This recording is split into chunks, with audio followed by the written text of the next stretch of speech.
Per Wisconsin Statutes, Chapter 59, all county offices were vacated as of midnight this morning. As such, the county clerk shall serve as chair pro temp for the meeting per Dunn County Ordinances, Chapter 2. And as such, we will begin the meeting. I'm calling this meeting to order at 7:01 p.m. Please rise for the Pledge of Allegiance. I pledge allegiance to the flag of the United States of America and to the republic for which it stands, one nation, under God, indivisible, with liberty and justice for all. All right, call of the roll.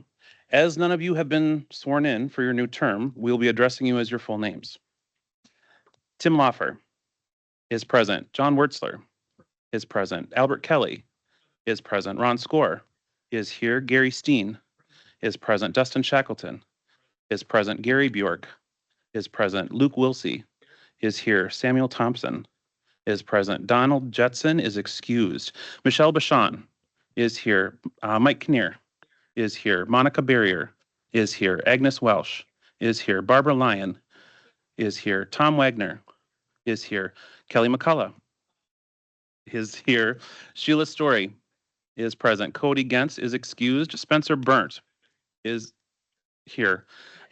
Diane Morehouse is here. Andrew Hagan is present. Mark Thomas is present. Randy Prochnow is here. Tom Gilbert is here. Larry Bjork is present. Robert Bauer is here. Tim Leno is present. David Steyer is here. Having 27 county board members accounted for and in attendance, we will begin the meeting with introductions. We have 5 new county board members and 1 returning. As such, we would like to go starting with Mr. Loffer. Please activate your microphone and state your name, how long you've been on the county board, and what you did career-wise, and that brought you to be part of the Dunn County Board of Supervisors. Hi, my name's Tim Loffer. I've been on the board for 2 years. This is my 3rd year now starting. And I actually am a farmer from the Colfax area. And I'm in District 1, of course. And the reason that I first chose to run for the board was Brian Johnson, who was the supervisor before me. His wife had some health issues, and he was having trouble finding somebody in the district that would be willing to do it. And so Brian and I have been good friends for years. And so I ran into him one day and he asked me, would you be willing to do that so that I could step down? And so I agreed to do that. And I'm very grateful and thankful to all the people here. You've all been really patient with me because I knew absolutely nothing when I came over here. And I still know not very much yet, but I'm learning. And so thank you for being patient with me. I appreciate it very much. And I hope that I don't ask too many stupid questions, but occasionally I'm sure I do. And thank you for being patient with me in that area as well. So thank you very much. I wanted to tell you too, I'm married. I have a wife, a beautiful wife, who we've been married now for 44 years. It'll be 45 in July, and I have 3 beautiful children. 2 of them are married, 1 isn't yet, and 6 grandchildren. So they're the love of my life, and I'm so thankful that I have such a family as that. I'm very grateful for that. So thanks, Tim. So thank you. Appreciate it. John? You're good. You're good. I'm John Wertzler. I represent District 2. Moved to this area in 1977 to figure out if marrying the lady that I've been married to for 47 years was the right decision. Worked in the timber industry most all of my life. Retired from the sawmill, started driving truck, and when Pat Breslin's wife has her medical issues, Pat and some of the other people in Connersville asked me if I would step up and help out. And I said, well, I don't know anything about this, but I'm willing to learn. So here I am. Like I said, I'm married 47 years. I've got 2 sons, 4 grandkids. So I guess a lot of what I do here will affect all of them. So hopefully you won't let me go too far out of the lines. Thanks, John. Al. Albert Kelly, District 3. Oh, hold on.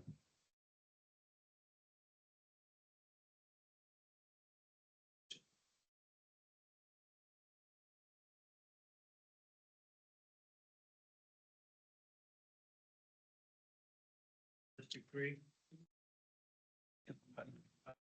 Always been interested in politics, and I believe you can't complain if you don't participate. So I decided to participate. Um, Look forward to working with all of you. Thank you. Ron. Ron Score, District 4. I think I've been here for 4 terms, start my 5th. And the reason why I ran, I wanted to make a difference. And I don't know if a difference that I'm making, but I'm giving it my best shot for the people that I'm representing. And I've been married for 36 years from yesterday. And I have 2 kids, and they're both, one's married and one isn't. And have just had my second grandson last week. And things are, getting really exciting. And I like to hope that we can make a difference for everybody in this county and trying to make it work for every department and everything. Okay, that's it. That's Ron. Gary. Yeah, my name is Gary Steen. I'm from Colfax District 5. I worked at Uniroyal for 25 years building tires, and then I worked 24 years as a special education aide working with autistic kids at the Colfax School District. I've been on the board, I think, 5 or 6 terms this time. My claim to fame is I'm on the county board in 2 different centuries. I was on the board for 2 terms in the 80s. I've been married for 61 years. I got 2 kids, 7 grandkids, and 5 great-grandkids. And I'm hopeful that I can make a difference for the people of Dunn County. They've been good to me, and I want to return the favor. Dustin. Dustin Shackleton, I represent District 6, live in Tainer Township. Been on the board for 2 years.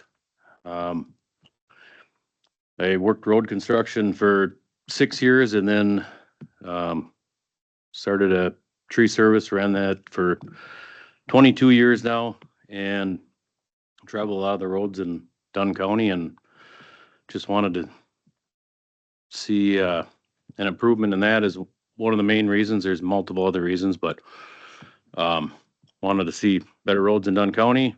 And I have a beautiful wife and 2 beautiful kids, 2 boys that are 16 and 18, and so I appreciate the time that I've been on the board. Dustin. Gary Burke. Gary Bjork, and I think I've been on the board 16 years. I'm not sure. And anyhow, I got 2 children. Like one works for University of Minnesota, and the other one, farms with me. And the reason I got on the board, if you remember back when they started up talking about like building a new healthcare center, I think we got half the board came in on that particular, So that's one reason why I got on, and then, just try to do the best job I could. So, thank you. Luke. Luke Wilsey, District 8, grew up on a small dairy farm in Russ Prairie. I am now, this is my 3rd term, and I currently am a salesman at Johnson Tractor, and also run a property management company called Pathways Properties. Sam Thompson, I represent District 9. This will be my 1st term.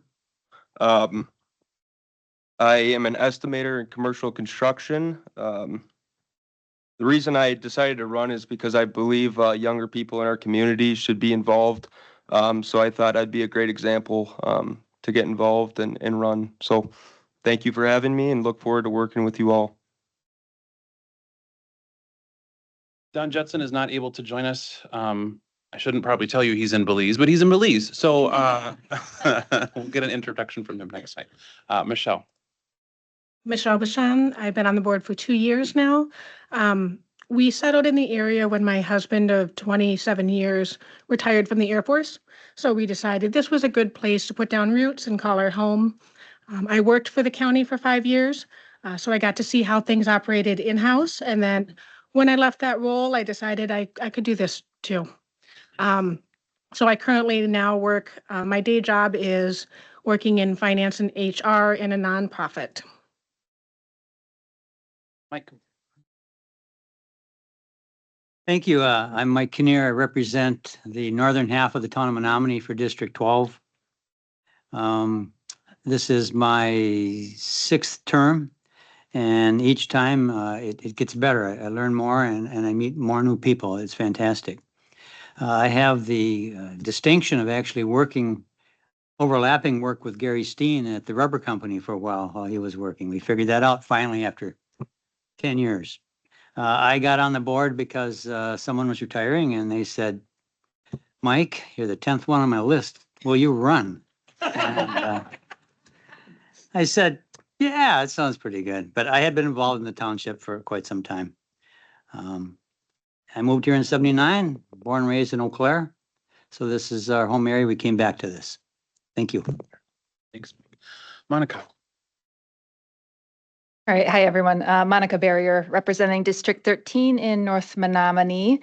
Married with 2 teenagers, and they are a joy. I work at Stout. I'm a philosophy professor. I'm interested in being active in the community and helping out where I can. Seemed like a good idea to join the board. That's why I'm here. Thanks, Monica. Agnes. I'm Agnes Welsh, and I am from Minnesota originally, so I'm a transplant and moved with my husband here to Menominee about almost 14 years ago now. We lived in the Glenwood City area before that. I worked as an RN ever since I got out of college, so a whole lot of years in various roles. And this is my actually first term, elected term. I have been on the board for a year, and when this person, John Calabrese, moved out of the district, Andrew Mersell twisted my arm and asked me if I would be willing to do this, and I thought it was a really good opportunity. So, yeah. Thanks, Agnes. Barbara. I'm Barbara Lyon. I'm also a transplant. I was originally from back east, grew up outside of Philadelphia. My husband, Dale, however, my late husband is a native of Eau Claire. And we moved to Menominee in 1985 and have found it to be the best thing we ever did. I was originally appointed to represent District 15, which is pretty much the west side of Menominee. And when my predecessor, Don Keeter, had to go into hospice, and then I ran for the board and came through one more time. So I'm happy to be here. I'm the former editor of the Dunn County News that covered the county board for about almost 20 years. So I have a lot of institutional knowledge of things like, when Neighbors of Duncannon came about. And so I'm really happy. I love the job. Thanks, Barbara. Tom. My name's Tom Wagner, and I moved to Menominee from Weston. That's supposed to be funny. So I'm not a transplant. This is my home. My wife is here, Vicky, and we've been married 58 years. And I started out as a musician. I went to North Central University. I got hired by a band and traveled a lot of countries in the United States and Canada, playing guitar for them. And when that ended, I came back to Menominee and I was hired at Swiss Smiths and was there for 34 years, retired from there. And currently I paint houses and do stuff like that. And the reason that I'm here is I'm very interested in county affairs. This is my first go around. I have relatives that have been in government, like Bob Walters, one of them. And so my goal is to make Dunn County the best it can possibly be. And I'm just totally blown away by the tours that we took last Tuesday to see the involvement of the county in so many affairs of life. It's just, I'm really tickled to see all this stuff. And so glad to be here. Excellent. And Tom gets a special prize today as it is his birthday and his first county board meeting. So happy birthday, Tom. I thought you were going to sing to me. We didn't pass that resolution yet. Okay. Kelly. I'm Kelly McCullough, and as of 12 a.m. today, I am the outgone county board chair. This is my 9th elected term, my 10th term. I was originally appointed to fill out the term of the late Wally Smetana. My wife is a professor at Stout. My day job is I write novels, science fiction and fantasy, mostly for Penguin Random House, some for Macmillan, 18 books in press in 4 languages, plus audio books and audio plays and all of that stuff. And I think that mostly covers it, except, I am very excited to be the outgone county board chair. Thanks, Kelly. Sheila. It is now. I'm Sheila Story. I represent District 18, which is in the high school area. I have been on the board for 22 years. There was only a period of time that I stepped aside when my husband was really ill with his dementia, so I stepped aside for a few years for that. So I lost him in 23. I have 4 children. I lost one son here just last September, my firstborn. I have another son and twin daughters. They're all in the area. I have 4 grandchildren. I came to Wisconsin back in 1979 from Idaho. I came from the least populated county in the United States. Sagebrush, jackrabbits, rattlesnakes, and no trees. So I love the trees here, and I do not miss that part of Idaho at all. I think of my time in my board. I actually started out with Shirley Frederickson wanting me to write in, and so I did a write-in candidacy and won that candidacy. Politics has always been something that I've been very involved with. I'll date myself in that I was glued to Watergate, watching that every single day. But in high school and going to college, I majored in political science and minored in business. I've continued with my political career by being campaign managers for 2 judicial candidates that made it for the state representative, Joe Pluff, for a couple of terms, and then decided to do something for myself. Realized I didn't want to be a state candidate. I didn't want to be a federal candidate. I wanted to be I like being a county candidate. It's a lot better for me to do that than to do some of the other stuff. So my thing about being here, though, that makes me keep coming back is my grandchildren and my children. I'm liking to think that I could make a difference for them. I've been on lots of different committees during my 22 years, and some of my claims to fame would be being on the committees that started the broadband movement. I was on facilities when we did the hockey rink, and we did the range marshals for the shooting ranges. What else did we do? We've done I was on the Judiciary and Law Committee when we got the new judge, did a lot of lobbying for that, when we got the bulletproof glass. Those are some of the things that we've been doing through all the years that have made me keep coming back for more. So that is my statement, and I'm sticking to it. Thanks, Sheila. Cody Gens is not able to be here. He is also our city council rep for his equivalent county board district for the city council, and they have their organizational meeting tonight. Cody was appointed in January. He is our youngest county board member by exactly 5 months. He beat out Spencer Burnt. So Spencer, it's a good time for you to say number 2. You're up. Thank you.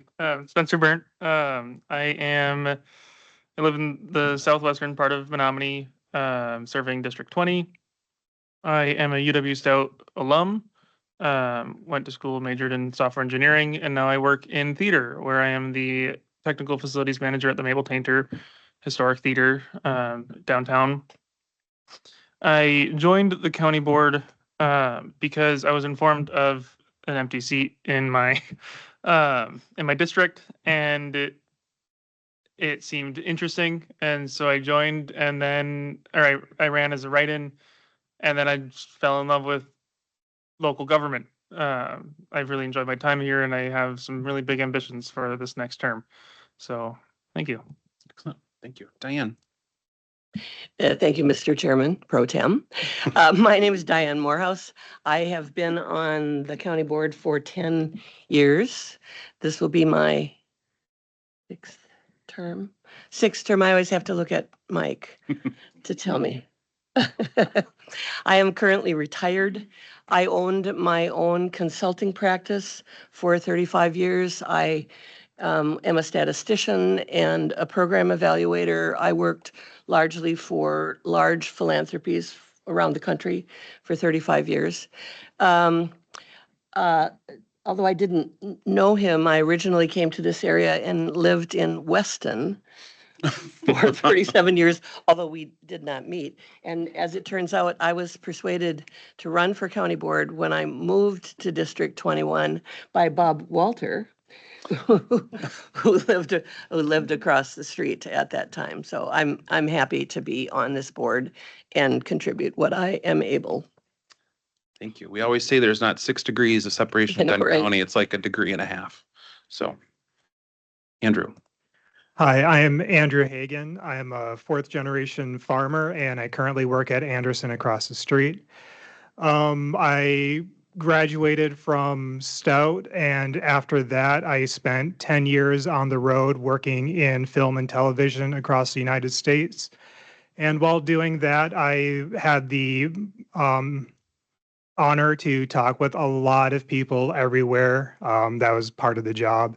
And I got a lot of viewpoints from everyone that I've talked to from coast to coast. And after that, I settled back in this area. And when this position opened up, I ran for it and figured I could bring what I learned during my travels back here to Dunn County. Thank you. Mark. Well, you turned it on, didn't you? Neighbor. Mark Thomas, I represent District 23. I'm guessing I probably have the shortest route here, just across the ravine here. Been in Menominee for 35 years, grew up in Spring Valley, Wisconsin, just to the west of here, small town. I retired from UW Stout, kinda. This is my 40th year on campus. When I retired, I was retired for about 3 weeks, and they hired me back part-time.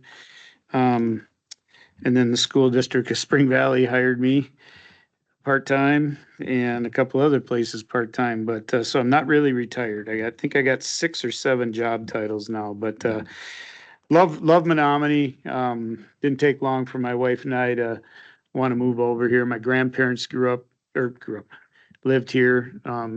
My grandma was a Menominee high school English teacher for 35 years. So came to Menominee all the time. They had a small apple orchard right on the west side of town, and loved coming over and helping my grandpa with apples and crossbreeding trees and seeing what that life was all about. But anyway, I guess my one claim to fame in my career is that I have over 120 years of coaching, because of all the different sports that I've coached and for how long. But just finished up my 42nd year of basketball.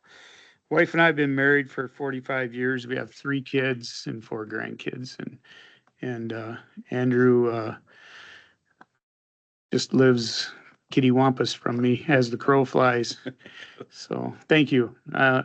On the board because just like a lot of other folks, I think we're all here for the same reason, try to make things better for the the people that we're representing and those that are just part of our county. And I do want to mention, part of my motivation is the employees that work here.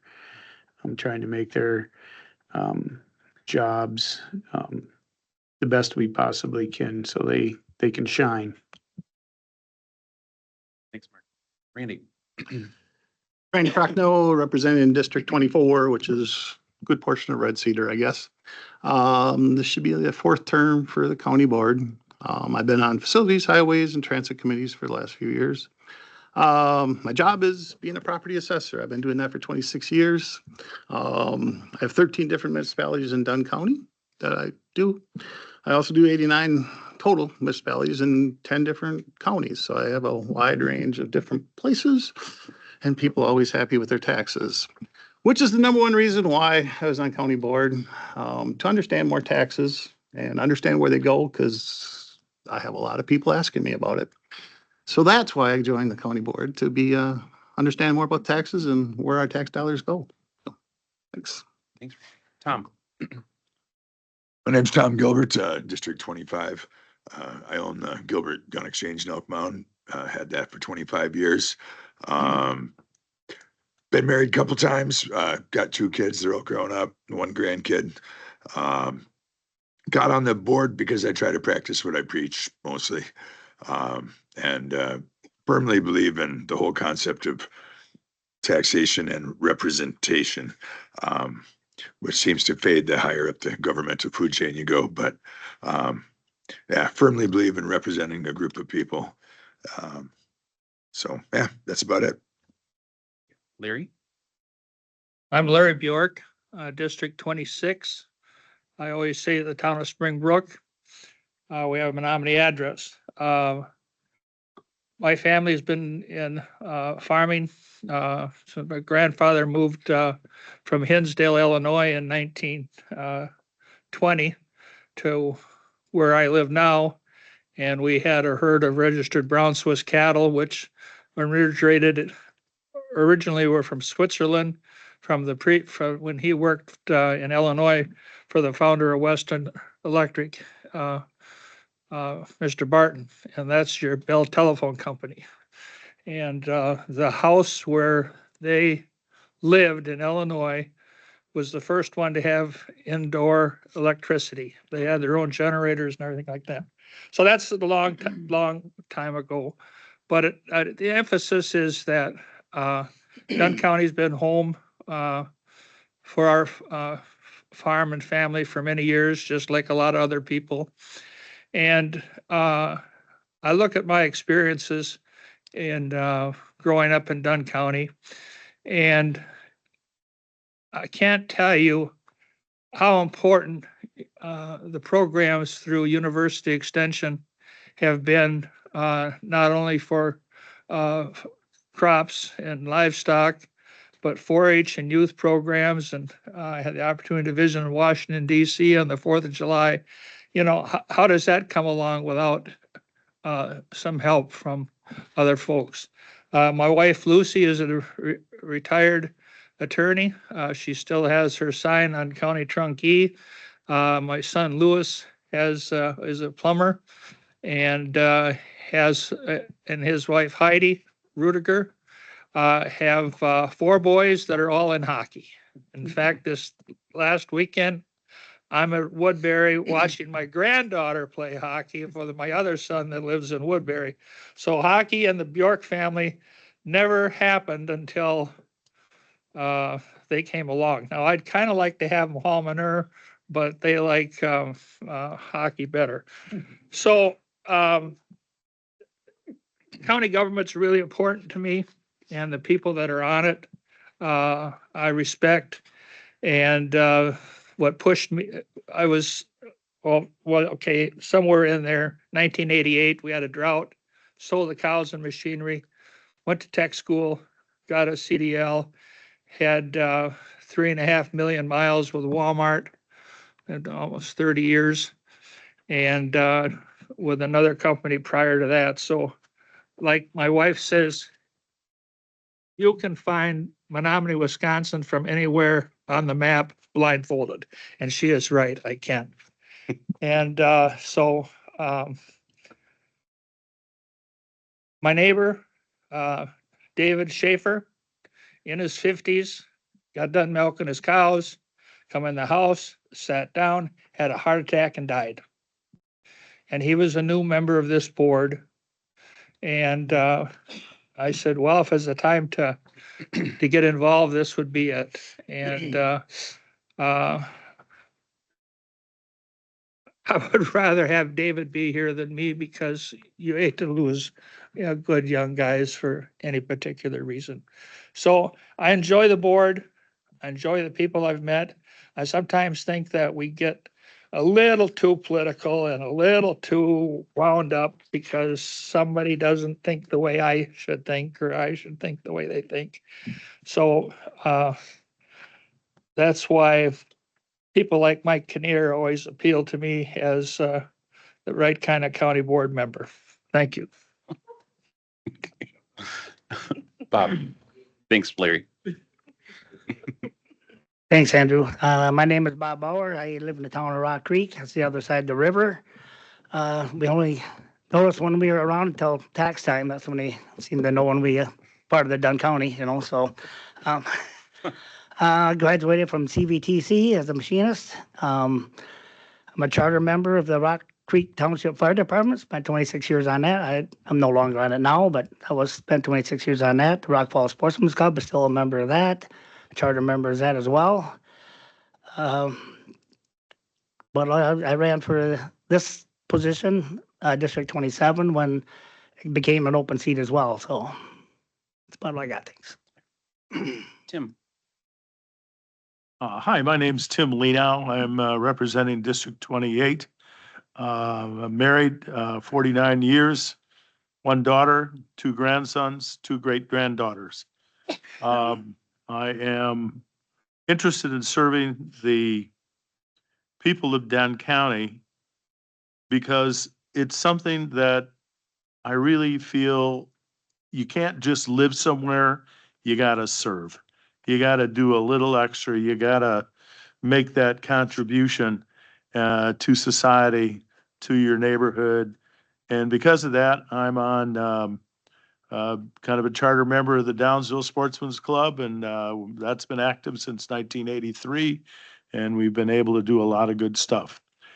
And I think I have to, listening to the stories of all these guys here and gals, I'm really honored to be a part of this august organization. Again, thank you all for letting me back in. Thanks, Tim. Dave. I'm Dave Steyer from, live between Downsville and Elmwood on Highway 72. My family, brothers and I own and operate Elflawn Farm, so a large dairy farm. We milk about 2,300 cows and run 4,000 acres of cropland. And I've always wanted to say this. I have an ugly wife and 4 ugly kids, but it's absolutely not true. But the number of times that my wife sit and listen to introductions and people talk about their families, I've just always wanted to say that. So, so tonight I'm going to tell her I said that. So, but no, my family's been farming in this area since the 1850s. Jerry Joe Hartung has come to me the last two times and asked me to run for the board. And when he came this year, I said, Joe, there's no way in heck I'm running for county board. I'm just not. I was on some other boards and was taking a break for a while, and I had some nice encouragement from some other people, so I decided to run. Unfortunately, Joe's come down with stage 4 thyroid cancer. He's after he asked me, came down with thyroid cancer, very bad. So he needs your prayers. Keep him in your prayers. He's got a trach in and a stomach tube, and so going through a lot right now. But I'm super excited to be on the board. I love what I've seen so far. We had great tours the other day with Ann and Andrew and Dan and everybody. It was just a really nice day and set up very nice. So looking forward to it and hoping to enjoy it. So thank you. Thanks, David. So now you know your compatriots, and you most likely will be on committees with them, and we want to make sure we're encouraging camaraderie amongst the county board. So on that note, it is time for you all to take your official oaths. What we'll do is after we've recited your oath, you can sign your official oath, and Sue Brathel, the Deputy County Clerk, will come around and collect them. After you've taken your oath and signed it, please pass them to the middle and Sue will collect them. So on that note, please all rise for your oath of office. Okay.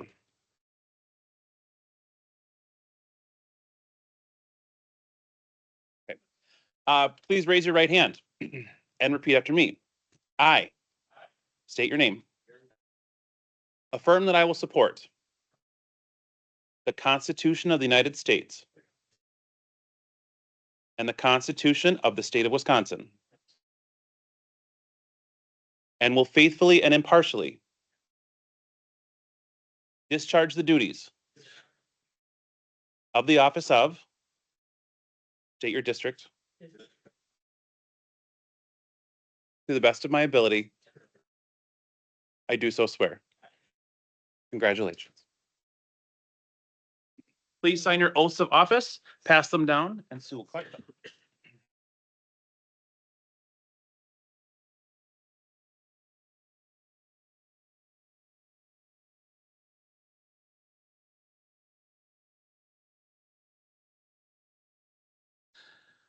The next agenda item after you've signed your oaths is the election of the chair, followed by the election of the vice chair. We will handle them separately and in turn.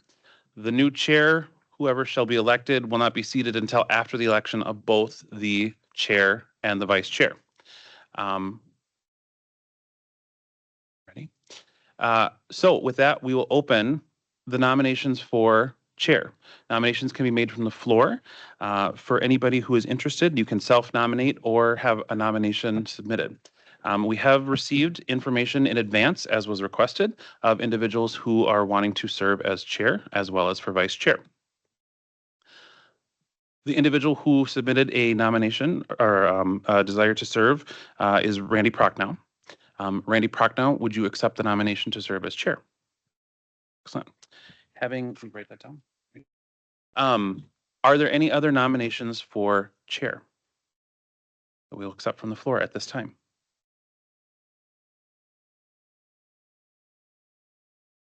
Hearing none. Oh. Are there any other nominations from the floor? Oh, Supervisor Bjork. There's been a nomination for Mike Kinnear from the floor. Supervisor Kinnear, do you accept the nomination? No, thank you. Going once, going twice. Okay. Thank you for the nomination. The nomination has been rejected. Are there any other nominations from the floor? Okay. Are there any other nominations from the floor? Last call. Okay. We could do one of two things. We could make a motion. Oh, Supervisor Steyer, I'm sorry. And cast a unanimous ballot for There's- Randy Prochnow. Okay. There's been a motion on the floor from Supervisor Steyer. Let me write that down. To close nominations and cast a unanimous ballot, seconded by Supervisor Leno. From several people. Is there any discussion on the motion to close nominations and cast unanimous ballot? Any discussion? Hearing none. All those in favor of closing nominations for the chair of the Dunn County Board of Supervisors and casting unanimous ballot, please signify by saying aye. Aye. Any opposed? Any abstentions? Congratulations, Randy Prochnow, as our new county board chair.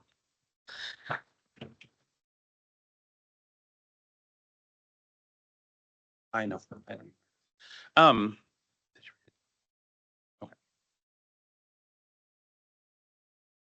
Yeah, okay. Leno. All right, at this point, we will open up nominations for vice chair.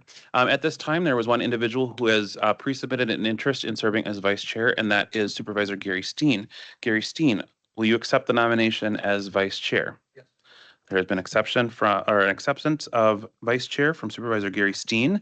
Are there any other Supervisor Hagan, did you have some?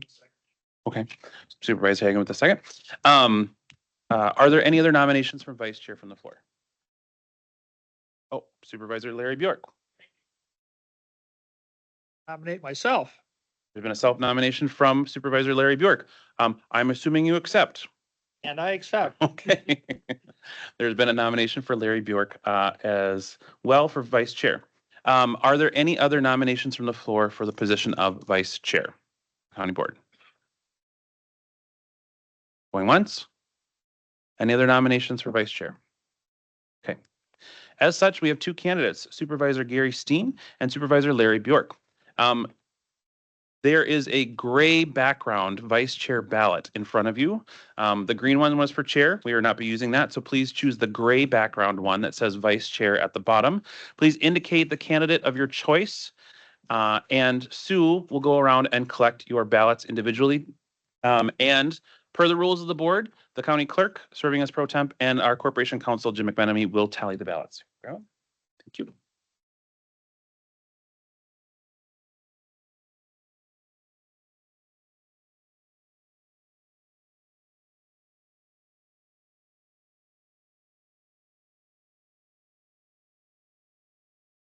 Do that.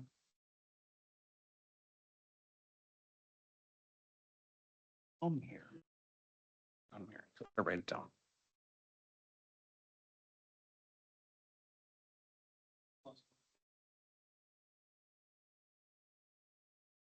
As the deputy county clerk is collecting ballots, with two supervisors excused from the meeting tonight, that means that there are 27 votes total. We'll first count the ballots to make sure that there are 27 ballots that have been cast. And then Corporation Counsel Jim McMenamy will read the ballots aloud, and I will tally the votes, and that's how we will proceed.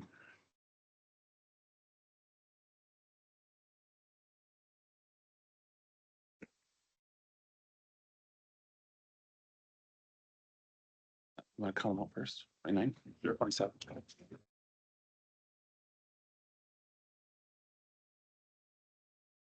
5, 7, 8, 9, and they're sticking together. 11, 12, 16, 17, 18, 19, 20, 23, 25, 26, 27. 27 ballots have been submitted. All right. You open them up one by one, and I will tally the votes. Gary Steen. One vote for Gary Steen. Gary Steen. Gary Steen. Gary Steen. Gary Steen. Gary Steen. Gary Steen. Larry Bjork. Larry Bjork.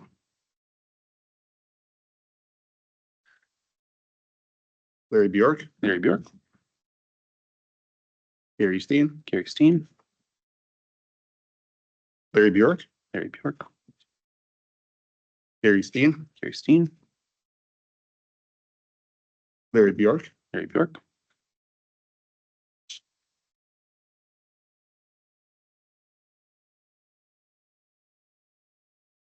Present. We have a vote for present. All right. Steen. Vote for Gary Steen. Gary Steen. Gary Steen. Larry Bjork. Larry Bjork. Blank. There is a, oh, sorry, at the bottom, Larry Bjork. Gary Steen. Gary Steen. Gary Steen. Gary Steen. Gary Steen. Gary Steen. Gary Steen. Gary Steen. Gary Steen. Gary Steen. Gary Steen. Gary Steen. Gary Steen. Beautiful handwriting. Gary Steen. Gary Steen. Gary Steen. Gary Steen. Gary Steen. Gary Steen. Larry Bjork. Larry Bjork. And Larry Bjork. and Larry Bjork. All 27 ballots having been cast, there was one vote for present. There were 8 votes for Supervisor Larry Bjork, and there were 18 votes for Gary Steen. As such, Gary Steen has been elected Vice Chair of the County Board. Congratulations, Supervisor Steen.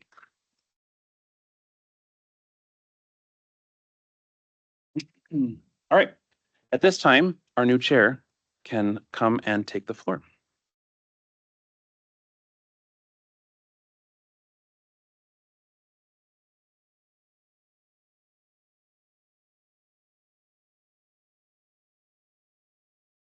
Thanks. What's his name is I got right?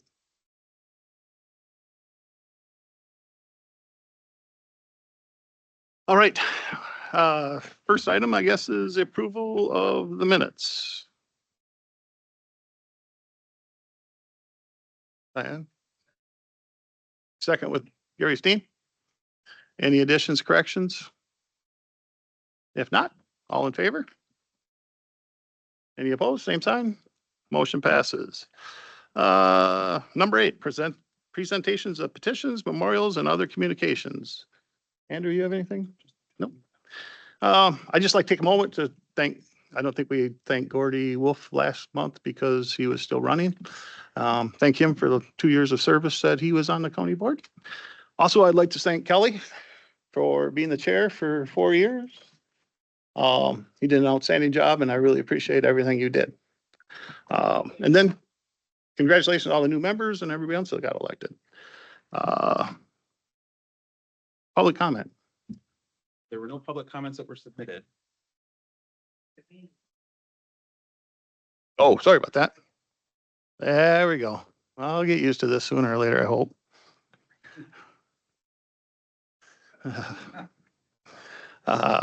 Nothing for you said appointments?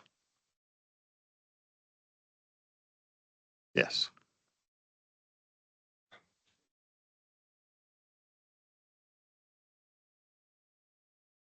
And you're gonna hand that out? Yep. Okay.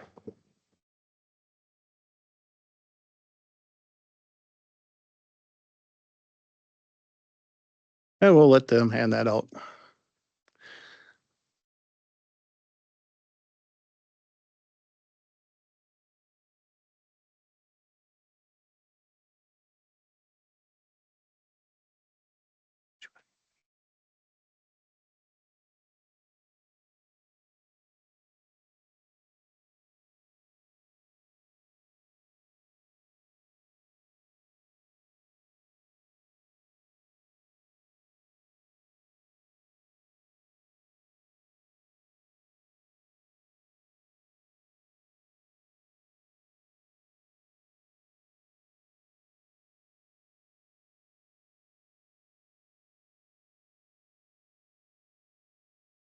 Here, I got a. So as a procedural rule, just as an FYI, if you see at the top of your appointments list, there are 2 appointments that need to be modified from our tradition. It was discovered that per Wisconsin statutes 49.23 sub 4 sub B, the Health and Human Services Board does need to be voted on by the full county board. So the presentation has been presented does need to get a full approval from the county board, as well as the fair board representative. So that's those 2. It would be appropriate if the chair. Yep. So I need a motion to accept the Health and Human Services and the Fair Board nominations. Diane approves. Kelly, second. Motion been made and seconded. Any discussion? If not, all in favor? Any opposed? Same sign. Motion passes. That takes care of that. On to the county manager report.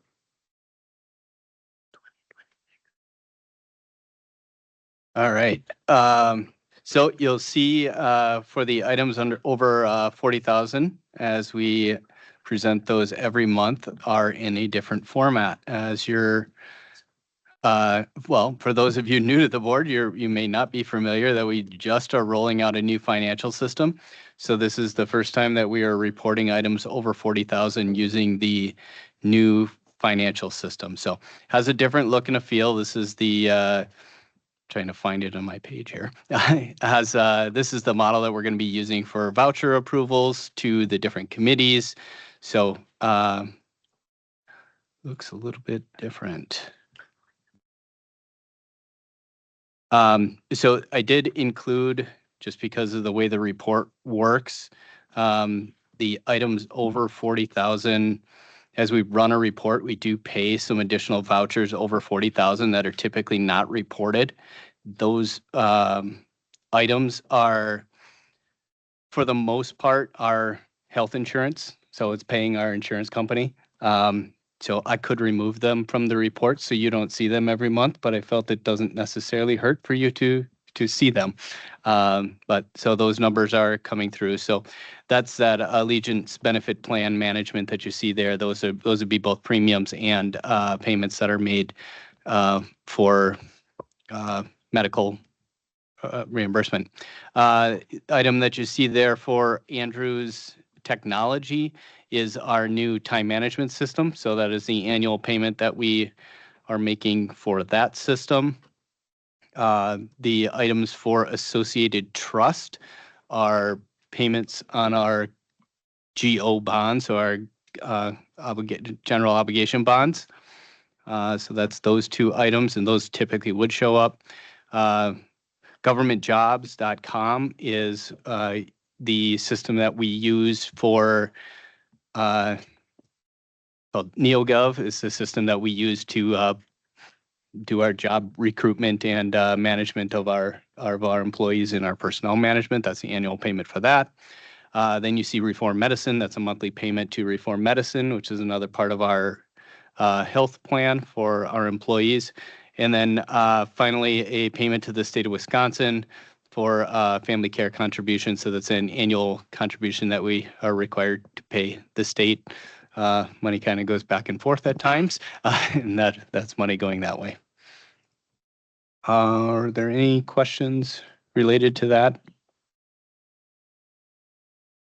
And any feedback on the format? Because like I said, for those of you on some of the committees that approve vouchers, that's what they're going to look like. Any other questions?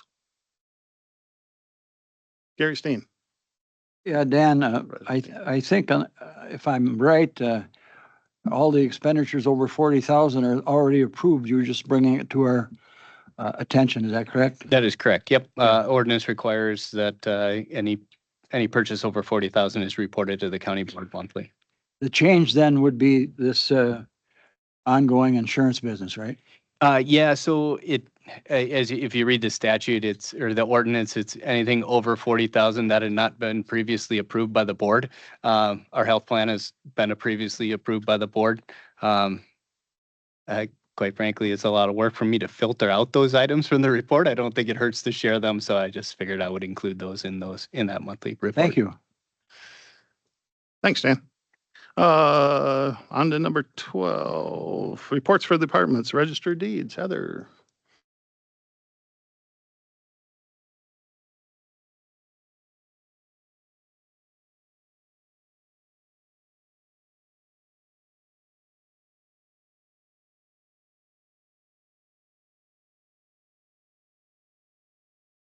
Good evening.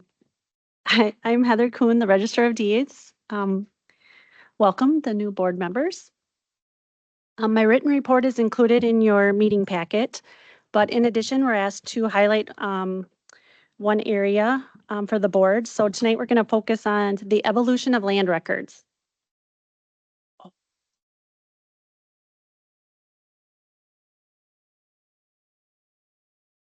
Our office duties are defined in statute, and as the stewards of land and vital records, our role is to ensure we maintain accurate indexes, we maintain confidentiality when required, we provide access as needed, and we preserve records for future generations. Evolution of land records. It's crazy to reflect on how far we've come. Thanks to technology, Record storage has evolved from handwritten transcripts, typewritten transcripts, to photocopies, microfilmed images, scanned images, and now fully electronic submissions. I brought along some books here from our office, so if you get a chance, you can take a closer look later on. Where it began. As documents were submitted to our office for recording, they were transcribed into these large, heavy volumes. Our earliest deed is from 1857. Documents were organized into separate books for deeds, mortgages, and any miscellaneous documents. And many of these books are bound. Some are mechanical, so they can be opened, and most of the books have been recovered with canvas or linen covers. So you can kind of, I don't know if you can see, but these larger books stacked on top are our earliest volumes. So now taking a look inside these books, you can see the beautiful cursive handwriting. This is where they transcribed the deeds after they were submitted for recording. So on the left is a quitclaim deed from 1878, and it was transcribed into a form book. And then on the right is a warranty deed, and that is from 1922, and it was recorded in a deed book as well. But that was a blank page, and the entire document was transcribed onto that blank page.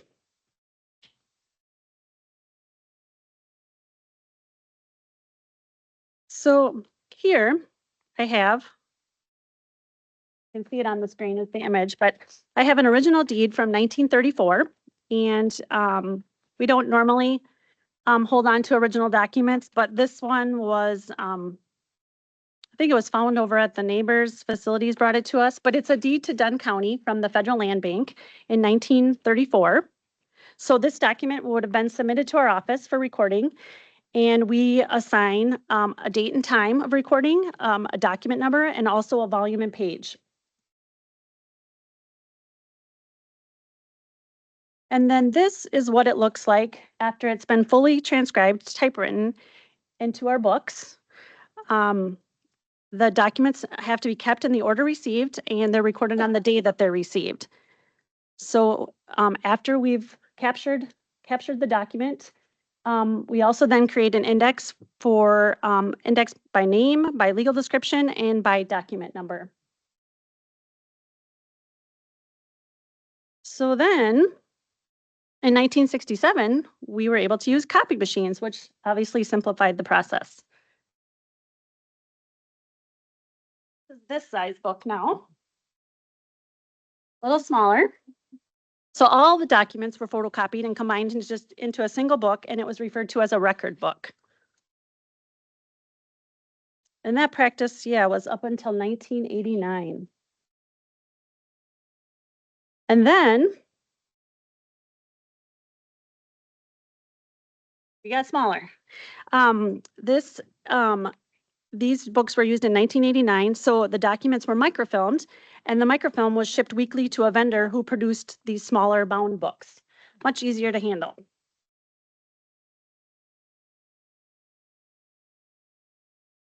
Then obviously in 2000, scanners were used to digitize the paper documents, and that's a process we still use today. And then electronic submissions. In 2015, we started e-recording, electronic recording.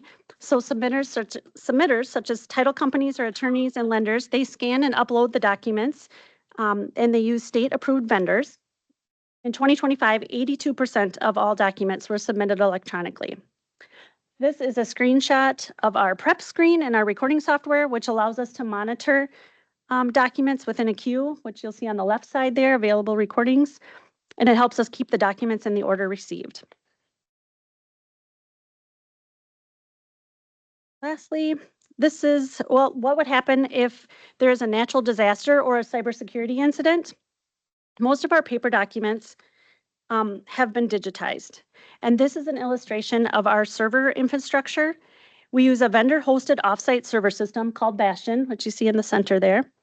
And this includes a secondary location for backup.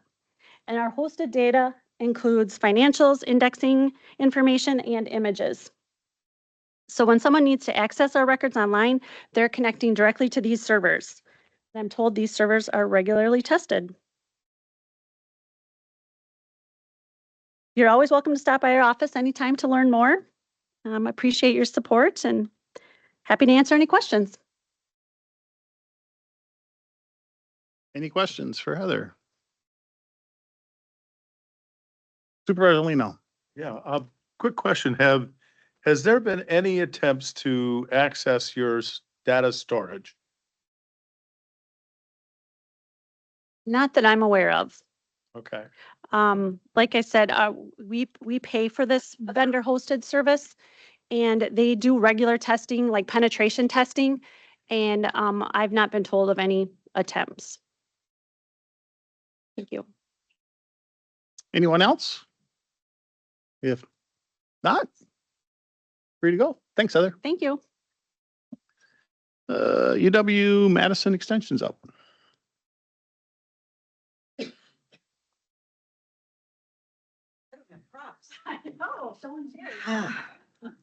Messed that one up. Good evening, everyone. Thank you. Welcome to both our returning supervisors and our new supervisors. Welcome. Those wrapping up the board who are now on their way out. Thank you for serving Dunn County and thank you for the opportunity to be here tonight. Very much appreciate it. I'm Kristen Bruder. I'm the Area Extension Director. I'm also echoing. Don't think you want to hear two of me.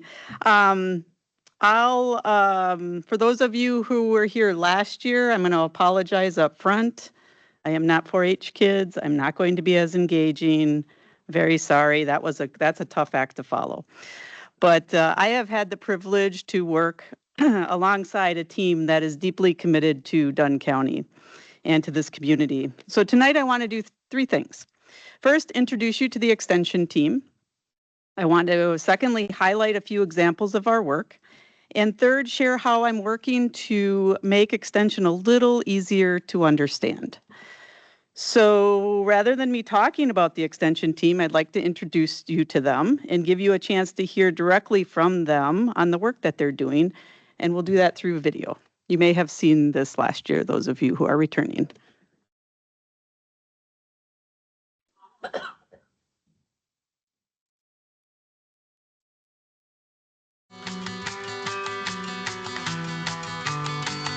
Dunn County is a special place, and the Extension Department is here to help people learn, grow, and work together. We provide education, resources, and hands-on support in areas like farming, youth programs, gardening, health, and parent education.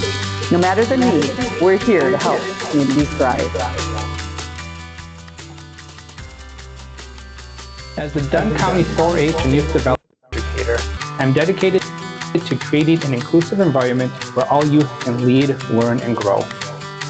We achieve this by using a research-based model to deliver hands-on programming for 4-H members and other young people throughout the county. Our ultimate goal is to help shape the next generation of civic-minded citizens and community leaders. 4-H projects provide opportunities for personal growth for our youth in a safe environment.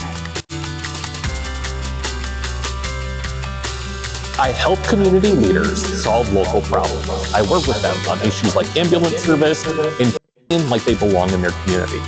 I guide groups to understand what's really causing these problems. My job is to help communities work together to solve their biggest challenges. Gardening connects people, improves quality of life, and plays a vital role in creating shared green space and supporting communities. The Crops and Soils program consists of educational events, information, and local on-farm research to address emergencies, improve farm profitability, and protect valuable and soil water resources. Our livestock program provides farmers timely resources and research-based information spanning from the conception to the consumption. Families are the bedrock of society. When families are strong, our communities are strong. As Dunn County's family educator, I'm happy to support families, agencies, and nonprofits with the resources, classes, and programs that they know they can. Foodwise helps people learn how to eat healthy on a budget and stay active, making good food choices easier for everyone. Join us in our mission to enhance the lives of Dunn County residents. Together, we can achieve more. Hope you can hear that. Okay.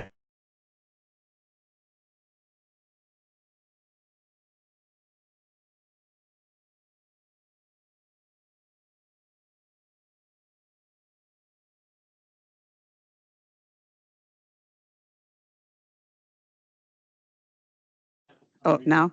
Okay. Okay, so what you just saw and kind of heard is really the heart of Extension. So our educators are local experts. They live here, they build relationships here, and they understand the challenges and opportunities that Dunn County faces. What makes their role unique is that they don't do this work alone. They're able to bring in research, tools, and expertise and turn that into practical local solutions. So my role is to support that work. I work with you all, I work with the county manager, I work with department heads, and I work with other leaders in Dunn County to stay connected to what's important locally and to make our educators, make sure our educators are positioned to respond to these needs. I also help connect work across counties and partners, so we're not all operating in silos.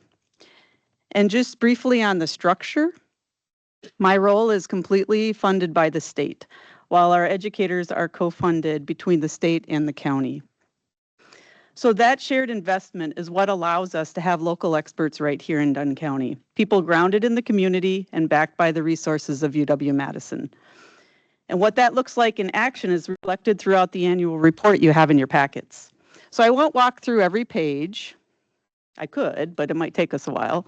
But I do want to highlight a few examples that show the scope of this work. So a big part of what educators do is bring people together around real issues. Childcare is a good example. This past year, Extension helped launch the Health Done Right Childcare Action Team and supported a community-wide study, not just to gather the information, but to give local leaders like yourselves something that you could use to make decisions moving forward. Another part of our work is providing practical research-based education people can apply right away. So what does that look like? For an example, in agriculture, that looked like training 144 farmers and applicators in nutrient and manure management and certifying 72 pesticide applicators, supporting both farm viability and water quality. We also serve as trusted resources when people have questions and need answers. In horticulture, for example, we responded to 379 direct requests from residents. That might be someone bringing in a diseased plant. We've had interesting ones in our office. Asking about invasive species. We've had bugs in jars, yes. Or trying to figure out how to better manage their land. And they walk away with something they can actually use. We invest in building skills and confidence across all stages of life. So through FoodWise, for example, before funding was eliminated, just this past year, we connected with 864 learners around nutrition and food access, working in schools, Head Starts, and community settings to help families make informed choices and stretch resources. And we support families and communities in navigating real life challenges. That includes parent education, co-parenting classes, and financial education that help people make decisions and build stability over time. We also create opportunities for young people to grow and lead. In 4-H, for example, 296 youth are engaged with the support of 64 adult volunteers, building confidence, leadership skills, and a sense of belonging through hands-on experiences. And none of this happens without our volunteers. This past year alone, volunteers contributed 3,599 hours of their time. That's over $122,000 in value back to this community. At the end of the day, Extension is about local experts working alongside communities, bringing in research and turning it into practical solutions that make a difference here. And as part of making that impact more visible, we're building on the updates you already receive through our monthly reports through the Community Resource and Tourism Committee. We're adding a quarterly dashboard that brings this work together in a more consistent and measurable way. So for example, we just ended the first quarter, as it happened pretty quick. But from January through March, I'll just give you a snapshot of what we captured. Our team participated in 142 coalition and partner meetings. We delivered 134 programs and outreach efforts, reached over 4,000 participants, and responded to 236 direct requests from Dunn County at the Dunn County office. We're also reaching people beyond in-person programming. Our newsletters, and we have a new one that has come out, connects with thousands of residents each month, and our social media continues to expand our reach with timely, relevant information. And this brings me to something new we're doing. I've heard for years, and I'm not going to say how many because that will age me, that extension is hard to understand. And we're complicated, and our partnerships sometimes can feel complicated. And it's not always clear what you're funding or what we're doing in the community. And so instead of trying to explain this in a 45-minute presentation, I'm going to take a different approach. And you saw that a little bit yesterday when I sent out an email. Over the next several months and over the next year, you'll receive a short video, and I've named it Extension 101. See what I did there? Okay, that's supposed to be funny. But each video will focus on one topic, like what is extension? How does this co-funded model work? What is it and how does it work? And why do counties continue to invest in extension? They'll be short, focused, and come directly to you via an email from me. My goal is simple, to make this work more transparent and easier to understand. I'd really encourage you, if something doesn't make sense, or if you want to talk something through, or if you have ideas about what your constituents are bringing forward, to please reach out. I love talking to people. That's part of my role, and I'm always happy to connect. So to conclude, thanks again for your leadership, for your partnership, and sticking with me this evening. I appreciate your time and the opportunity to share our work with you. I'd take any questions if you had it. Supervisor Steyer. Just to reinforce some of the things that you said, Jerry Clark put on a manure demonstration on our farm, or helped with it last fall, and we had people from over 100 miles away come just to see different types of manure application injectors and things like that, to see an actual demonstration. I think 150, 200 farmers showed up, and different people just to watch it. Very well attended. Sunday night, we had a group of 4-H youth at the farm practicing for dairy judging. And my kids, when they were in about 6th grade, I said, you're going to learn how to speak in front of people. One, either you're going to dairy judge, you can stand up and give oral reasons with no notes, or you're going to be in forensics or something like that. And so my kids all did dairy judging. Some did forensics as well. But Jim Powers is the coach. His son Ben helps with it. My son Ben was there as well. Last year they had a kid that won state. They've had numerous, I know our kids have been on 2 teams that have won World Dairy Expo through the 4-H program, have gone to Scotland. They've had trips over there. My son was actually recruited while he was still in high school by U of M to be in their judging team. And so he ended up, both him and my daughter Krista judged at the U of M. Ben ended up winning World Dairy Expo in the collegiate level as a high individual, and their team won. He also won out in Louisville as high individual, and their team won. And so tremendous opportunities. And so Ben, I mean, he went on to become state FA president. I go on, but all this stuff started with 4-H, the judging programs, the role that they've had with extension and things like that. So it starts very small, but it's amazing the impact that they've had and what extension has done. And I was just on the phone with Ryan Sterry today. He wants to update their heifer grower information and get some valuable cost of production on heifers. And so he's coming out to the farm next Tuesday. We're going to work on some cost of production, things like that, to help update the database. So very proud of what you guys do. Keep up the good work. Thank you. Very much appreciate that. Supervisor Hagan. Thank you. I love this report. One of the things that really struck me while reading this is, besides the educational portion that you do, is the economic impact of extension that you guys have on Dunn County. So like for the food share portion of it, the $283, I might have this number wrong, but I was looking it up, and I think for every dollar spent, it generates about $1.50 in local economic activity, with about 24 cents of that dollar going to local farmers because of that produce. And so that's money generated like locally from that. And same thing with the ag seminars that you guys put on, such as the Badger Crop Connect that tracks the market trends and financial risk management, because the more farmers are aware, the more, they can be profitable and the more our county can thrive. And last thing I will also want to touch upon is the 4-H aspect. Is not only is it great for kids, but 4-H is such a big part of our county fair. And our county fair is like one of the biggest local economic events in our county. And so without 4-H, with that, I don't know how that would work. And so not only are these educational opportunities great that you do, but just piecing it all together, like that, would you say 3,599 volunteer hours that you guys put in? I mean, that's how we afford an HVAC system. So it's wonderful what you guys do, and I commend everything that you guys do. Thank you. Much appreciated.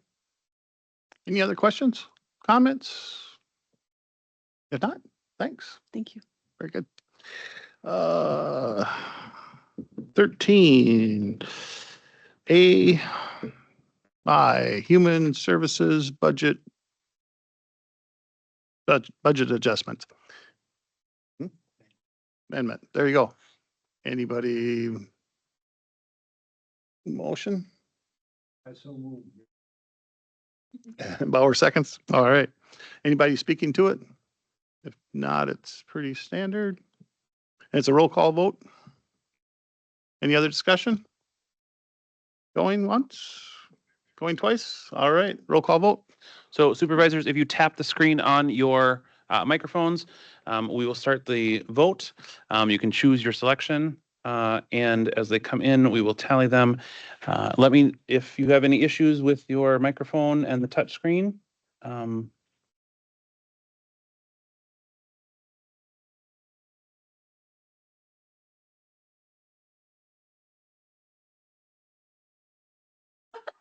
All right.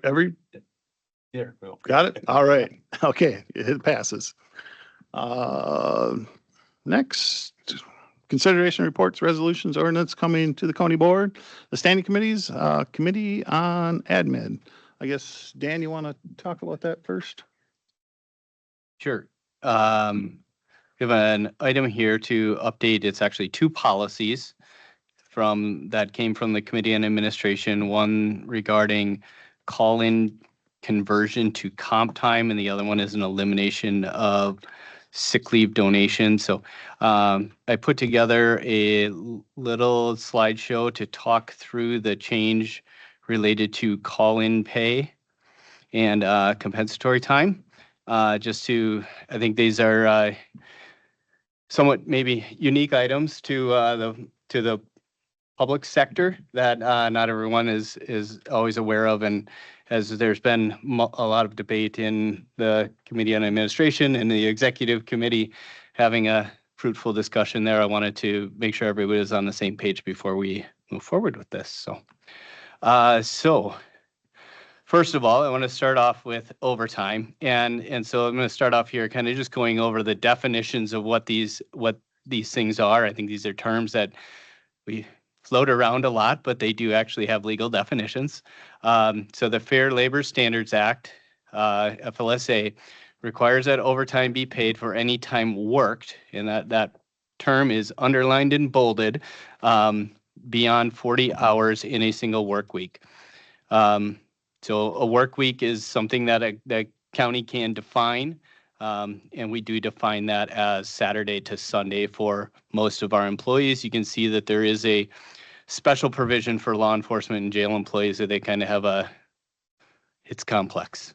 Uh, but I do want to kind of point out that vacation leave, sick leave, and holidays are not considered hours worked as it relates to overtime. So even though we do pay people for those, they are not hours worked. So the government does not recognize them as such. So this is something that had come up recently with the no tax on overtime changes to the federal tax code. They are talking about overtime as defined by the Fair Labor Standards Act, not if your company wants to pay you more.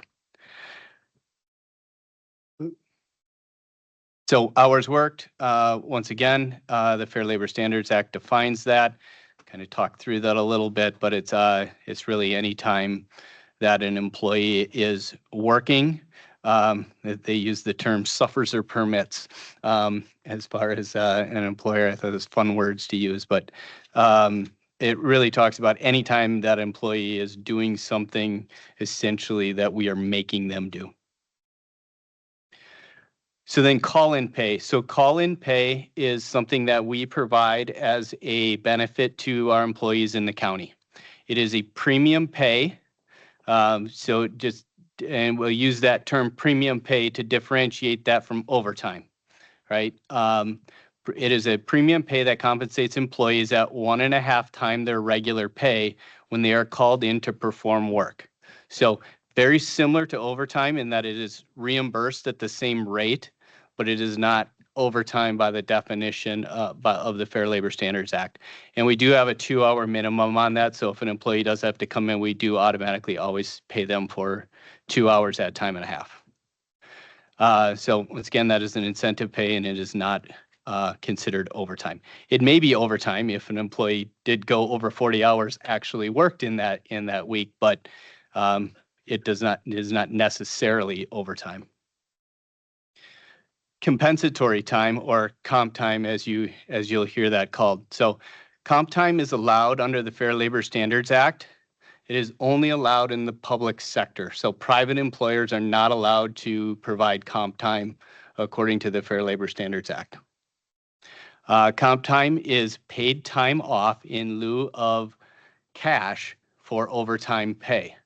Again, that is the FLSA definition. So comp time is paying someone or providing somebody time off rather than paying them for overtime.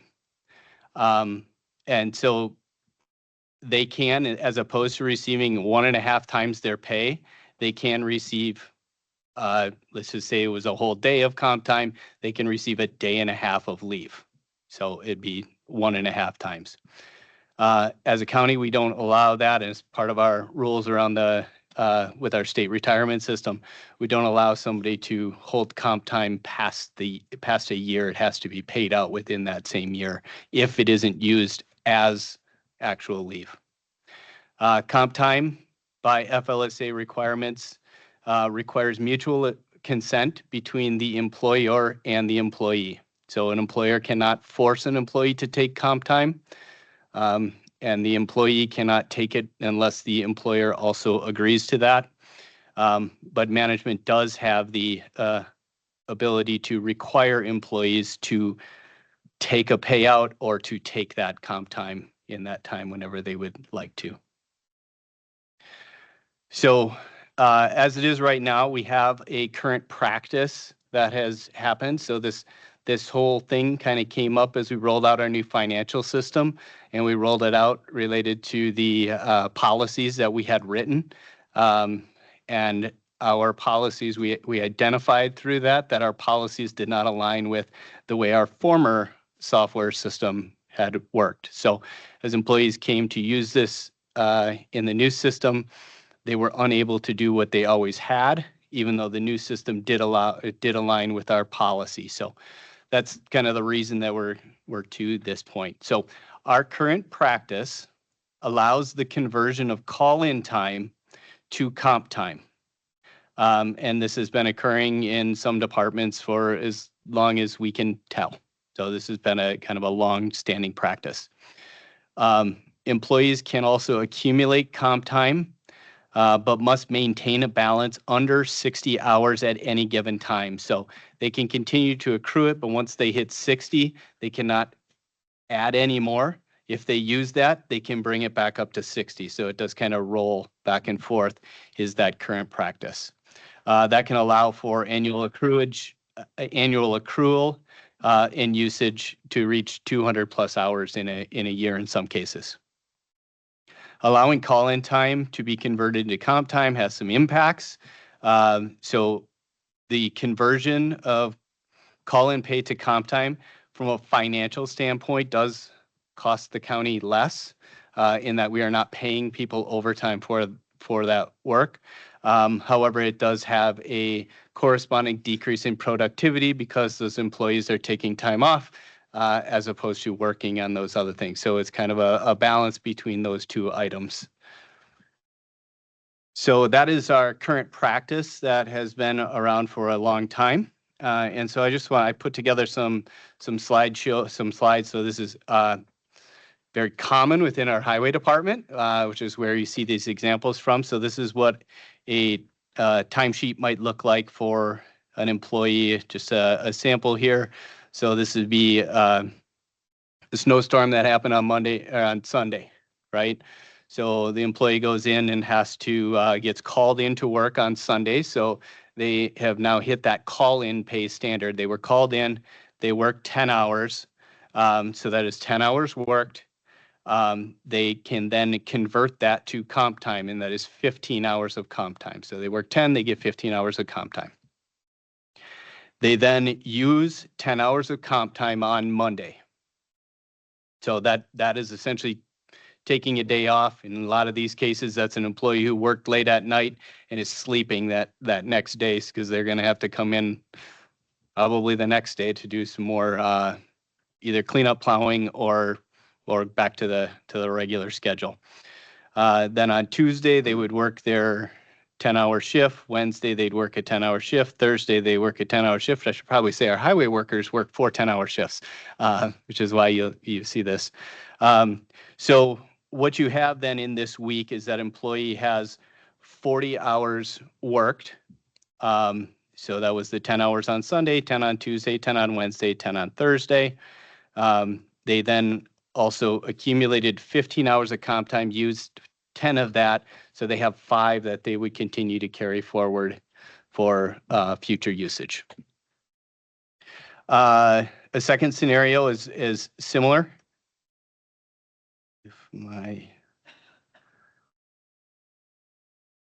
I've been out of the computer industry long enough that my computer freezes up on occasion now. All right. There's a trick when you work in IT, you just walk up to the computer and it gets fixed. You've all seen it happen. So apparently I'm losing that magic. Scenario 2, employee works a normal schedule on Monday, Tuesday, Wednesday. They take Thursday off because it's their kid's birthday. And all of a sudden, Mother Nature has a new plan in place for Friday. They have to work, get called in to work on Friday night. That is then call-in pay of 10 hours. Once again, you have that same 40 hours worked, and they are able then to bank 15 hours of comp time in that scenario. So employee works 40 hours and banks 15 hours. And in no case in either of those first 2 scenarios did they meet the FLSA definition of overtime, right? Because they never actually worked over 40 hours. So this is another kind of scenario. It's kind of the combination of those two, although it's utilizing that comp time. So this is something I think you see a little bit as snowstorms can go back to back to back, where it's taking that comp time that is earned in one week and utilizing it in the next week. And that can happen in this particular scenario. It's being earned on Sunday and used on the following Thursday, but that could very easily be earned on Saturday and used on Sunday, which are 2 different weeks from an FLSA standpoint.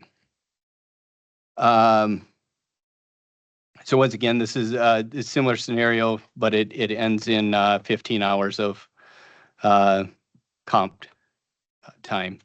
And then this is really what it would look like from an overtime scenario. Employee works 4 days, Monday, Tuesday, Wednesday, Thursday. It snows on Friday. They would then take overtime, and that overtime would get turned into comp time. And this would be more of the FLSA definition of comp time. All right. So our current policy as it's written, so I talked about the practice allows for that conversion of comp time. Our current policy allows overtime to be converted into comp time. So that would be those 40 hours, over 40 hours worked in a week.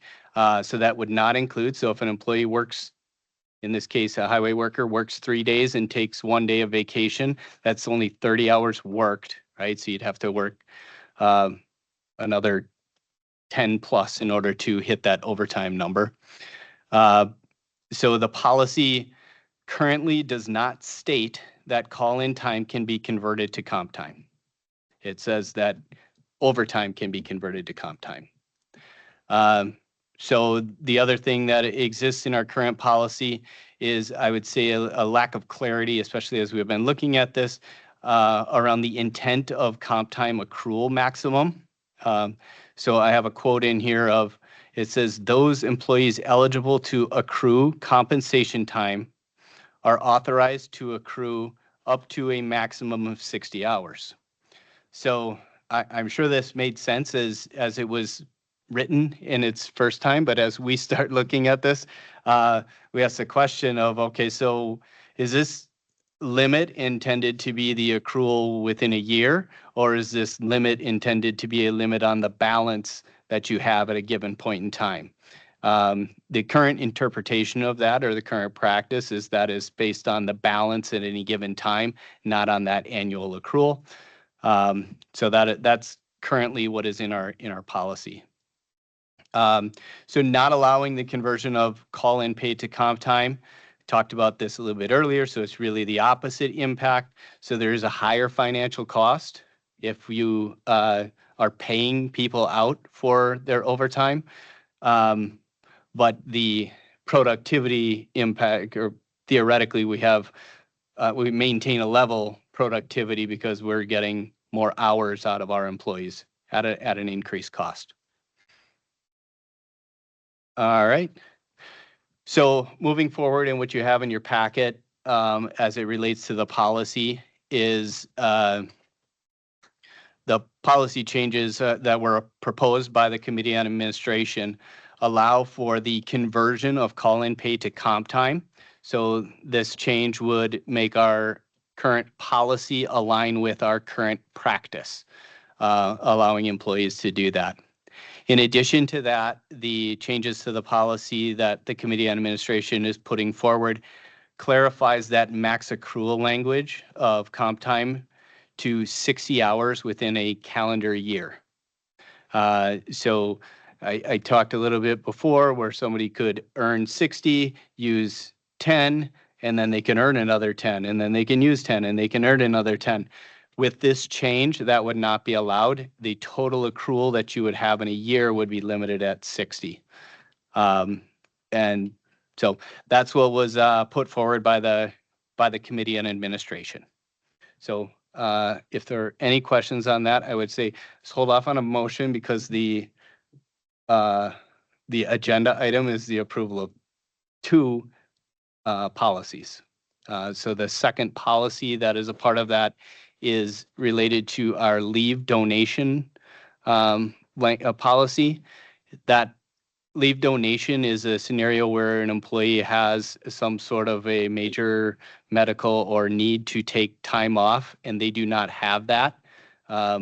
There was an option for other employees to give away their own vacation time to this employee to use in that case. So as much as that is a practice that we'd like and value, our policy doesn't align with the law.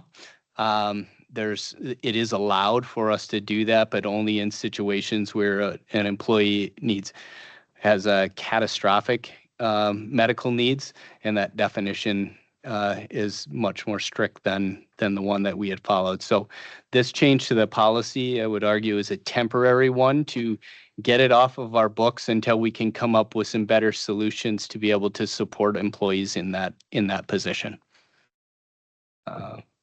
With that.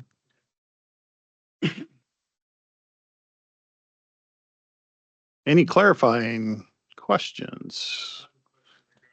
Supervisor, this gifting of time off for somebody who's sick leave donation. I really think it's something that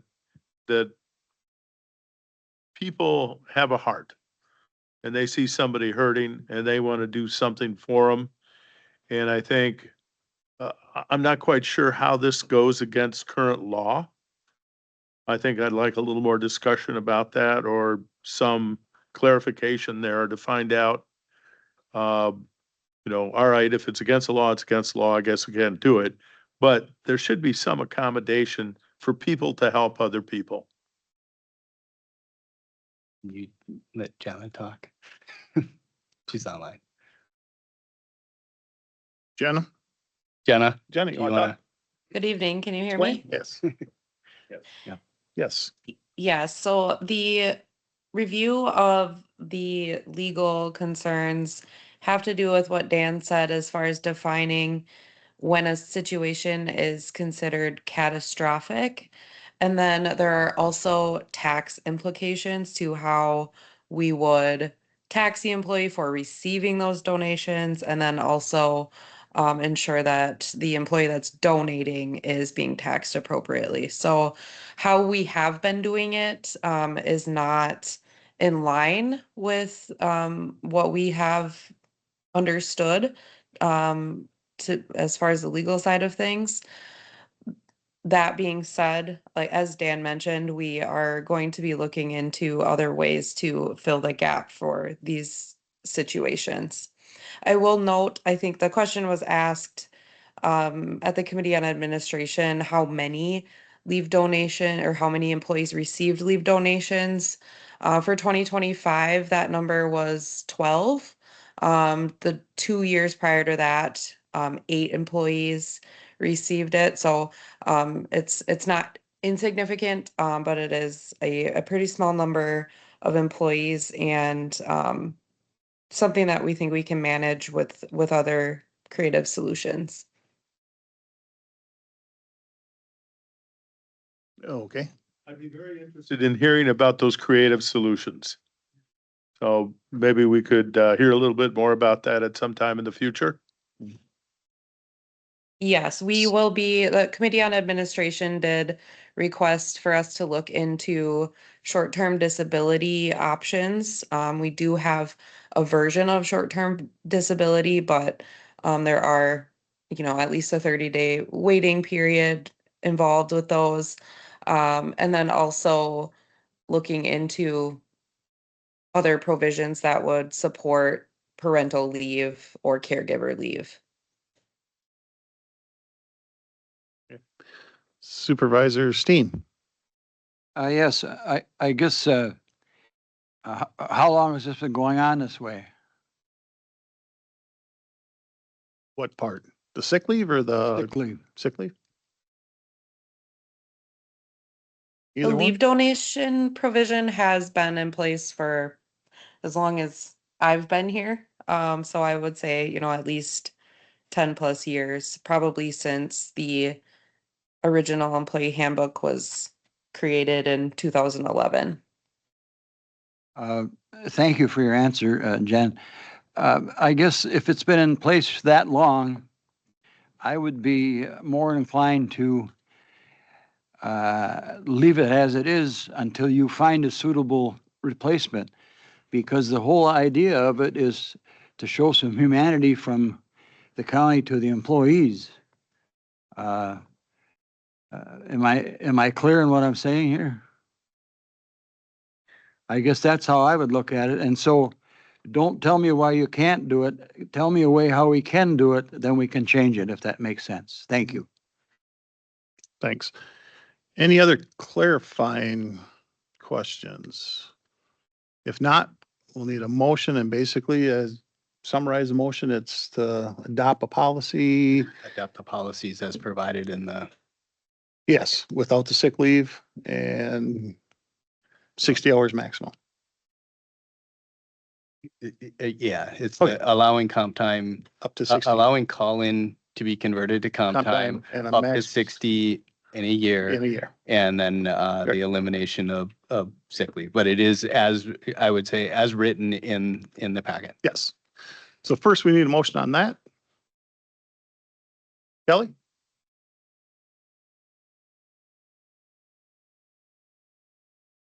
Second, Luke? Motion been made and second. Any debate?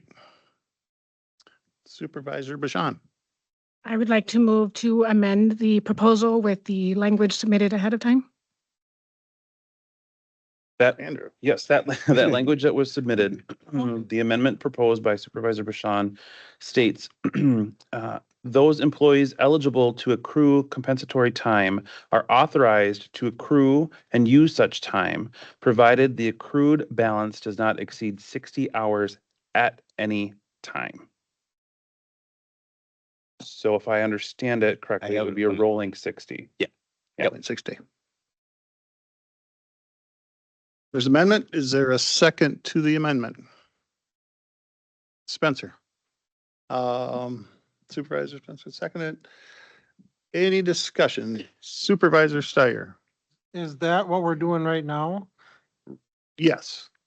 We're going to discuss the amendment to the original motion. No, I'm saying this the is correct. 60-hour max. Isn't that what we have right now? Oh, yes. Correct. Well, That is current practice. It is not current policy. yes. Supervisor Bashan? And just to clarify, this motion is to mimic the current practice, but to clear up the language, whereas Dan said it could be interpreted two ways previously. This one is to make it clearer that it is a rolling balance. Okay. Any other discussion? Supervisor Steen? Yeah, just a point of information, I'd ask our corp counsel, I, unless I'm mistaken, your policy is actually what you do, not what your policy says. So whatever you do, that's your actual policy, regardless of what the written policy says. I think I'm correct in that. I think they do the practice, actually, if you're doing things contrary to what the written policy says you're supposed to do. So if there was a department or an area that was doing things differently, that was that department's practice. However, it runs contrary to the policy. Any other discussion on the amendment to the original motion? Supervisor Kinnear? Thank you very much, Mr. Chair.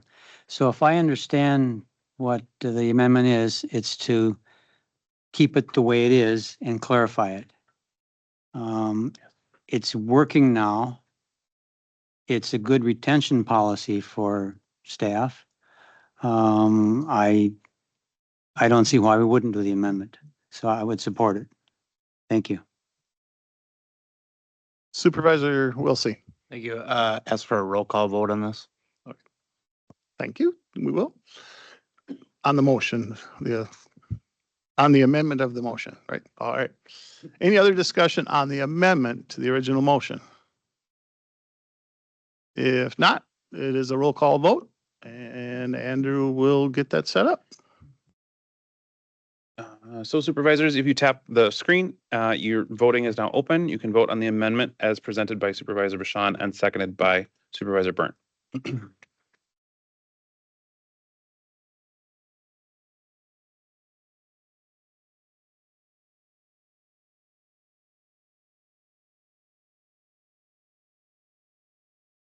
Gary, we got two of them now.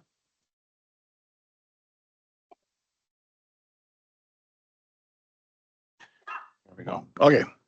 And the motion passes for the amendment. Now back to the original. What? Kel? The amended?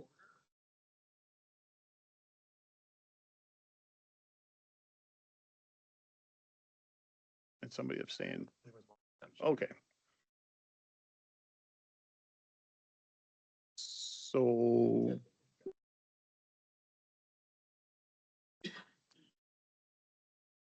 Larry? You're okay with abstaining? Did you want to abstain?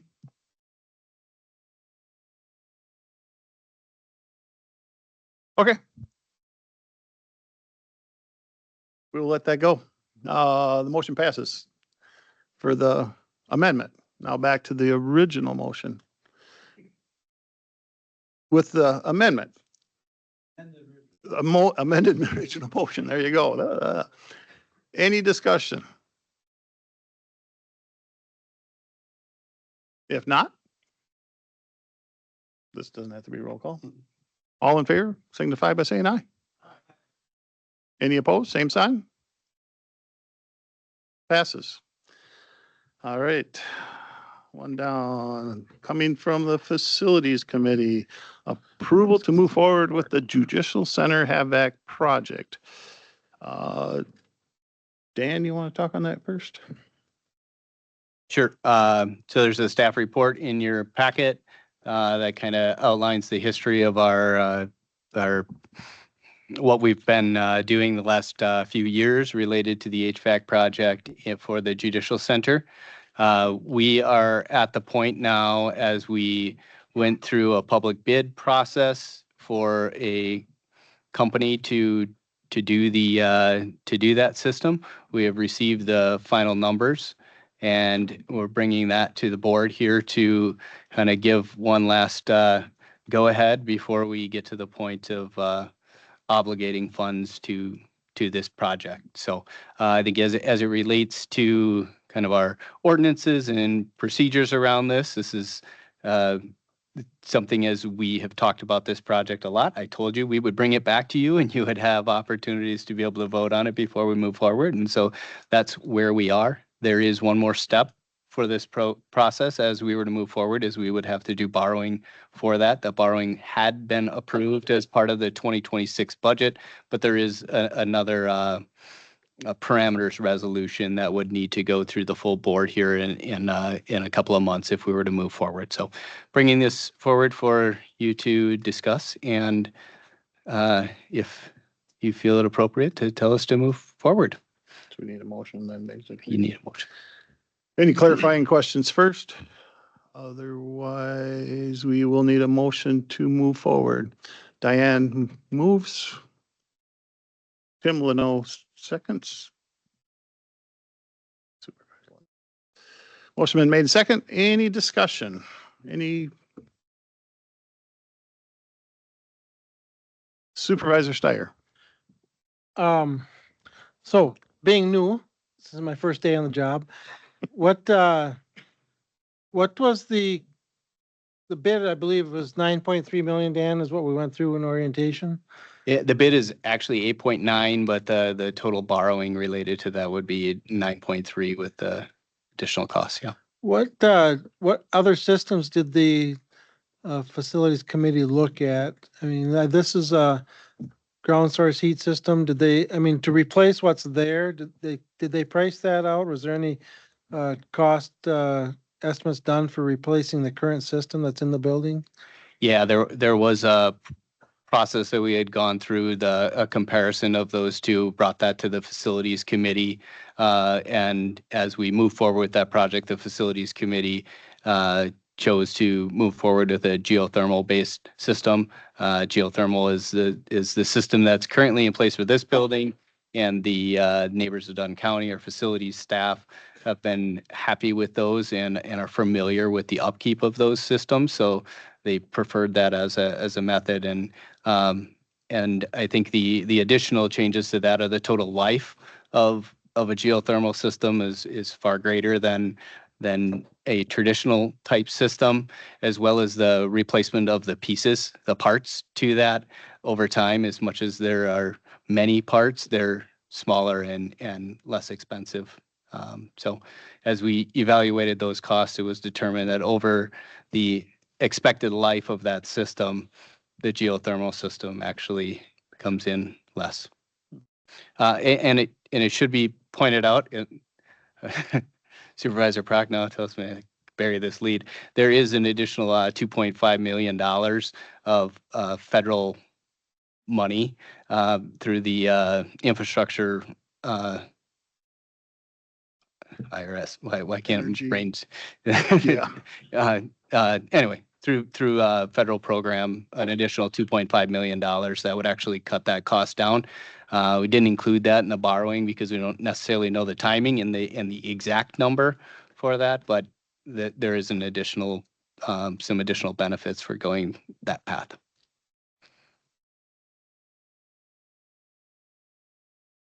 Supervisor Larry Bjork. So are we just, we're not discussing a motion or anything? Yeah. Okay, well, I sat through this thing on facilities all the way back from when it was a geothermal and solar project. And then it has worked its way down to a geothermal, which I don't have any doubt that is efficient. It's just that sometimes if we were told, I believe, that the geothermal has a potential savings of $23 million looking down the road. We're just replacing and upgrading the original building equipment, but have a $1 million savings down the road. Now, I would think that a facilities committee would have a look at those numbers.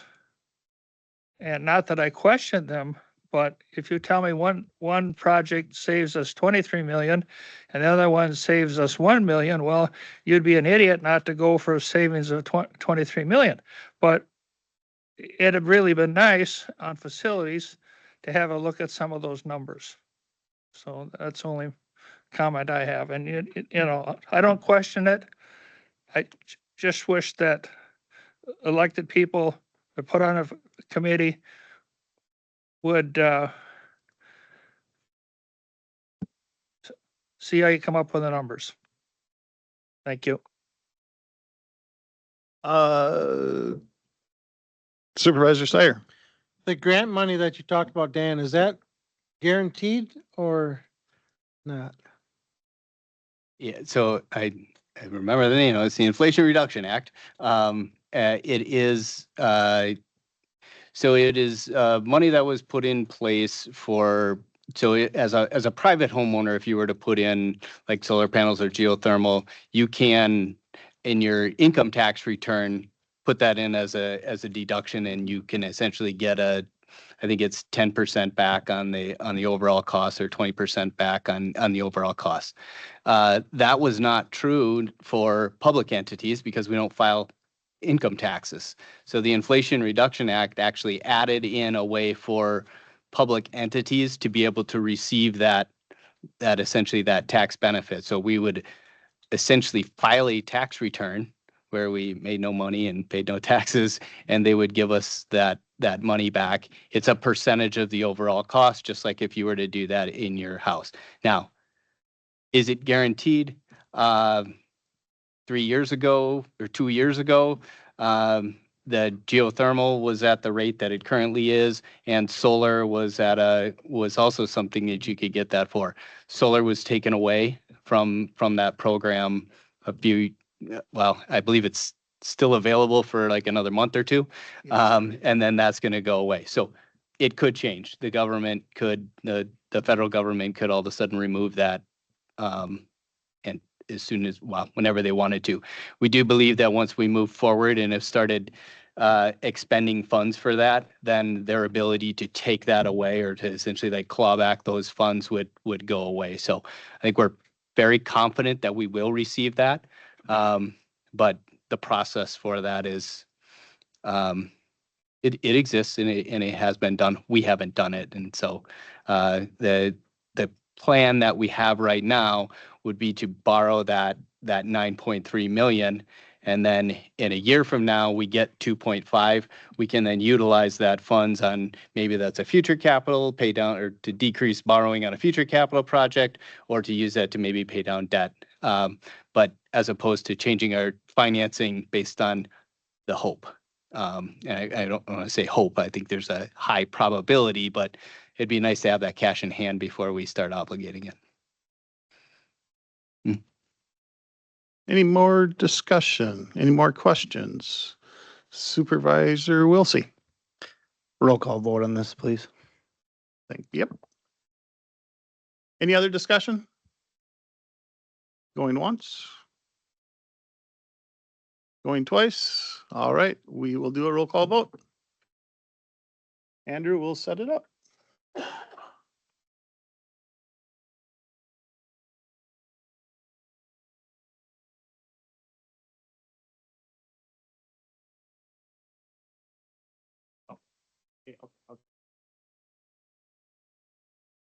We're waiting for Gary. You got a temperamental one.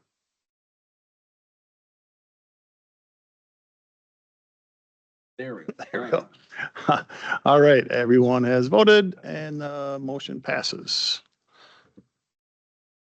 On to 14 BII, resolution approving agricultural lease agreement, which is basically out at the old transfer station. Directly adjacent to, yes.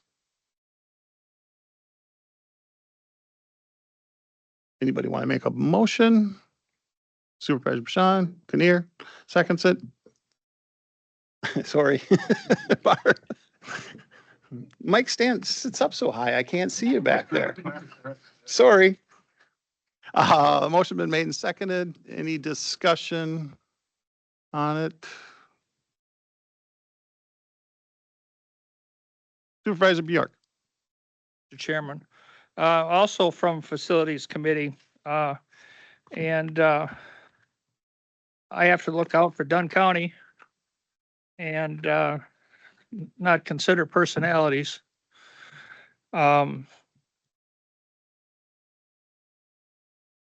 We placed a request for bids for the property adjacent to the transfer station, cropland. And when we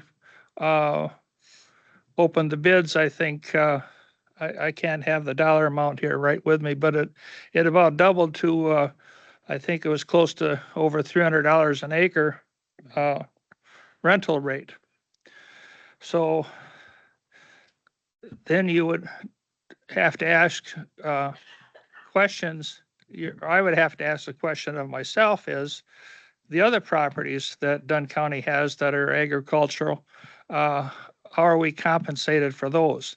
Well, obviously we've got the interaction with the tech school and federal government, AODC, or SIPL out behind north of the jail. But we sit with a piece of property. We sit with a piece of property between here and the medical facility, and nobody seems to know anything about a contract.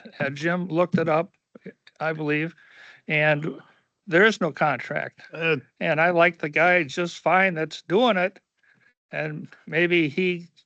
Let's stick to this motion, though. We will discuss that at facilities when it comes up, but let's talk about this motion for right now. I thought this was the motion to. Well, we're not talking about that land, though.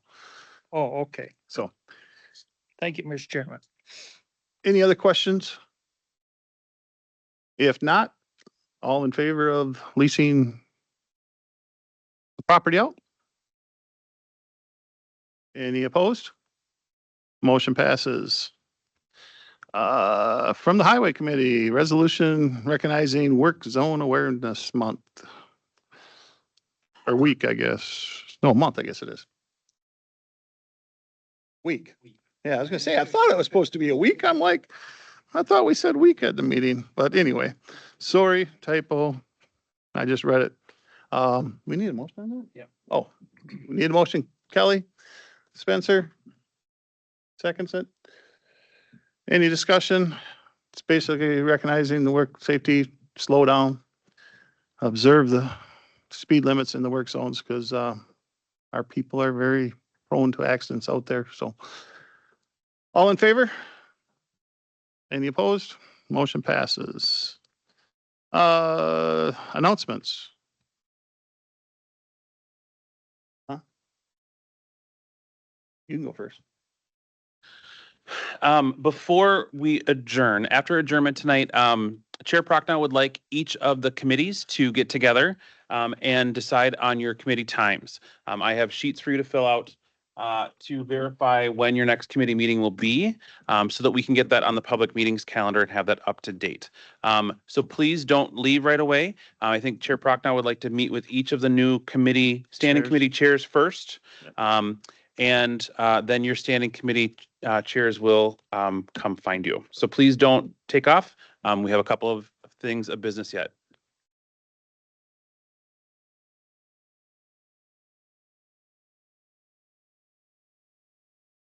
Andrew.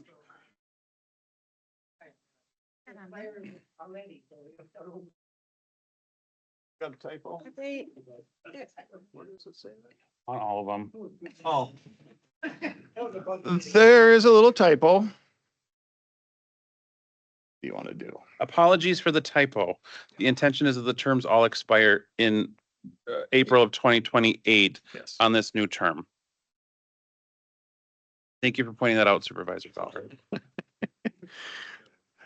It was done. Anything else? Otherwise, next meeting will be May 20th. Same place, same time. And I just want to say thank you for letting me be the chair. I want to be as open and available to anybody. I want input from everyone. Please reach out to me with any concerns. Anything else you guys got? So, no. Budget meeting?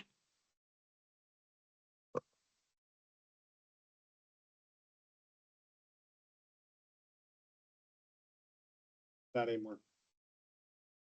There was an initial on your 2026, actual 26 county board calendar. There was a CIP budget meeting scheduled for this Saturday that has since been canceled.